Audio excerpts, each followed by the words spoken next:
உலகம் எனக்கென்றும் விளங்கானது, உறவே எனக்கென்று விளங்கானது.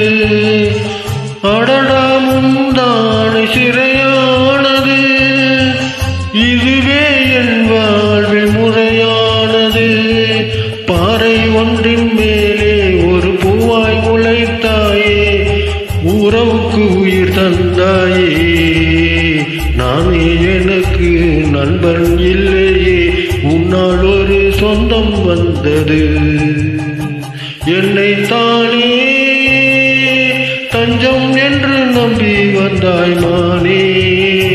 உயிர் பூவெடுத்து ஒரு மாலையிடு, விழி நீர் தெளித்து ஒரு கோலம் இடு. என்னை தானே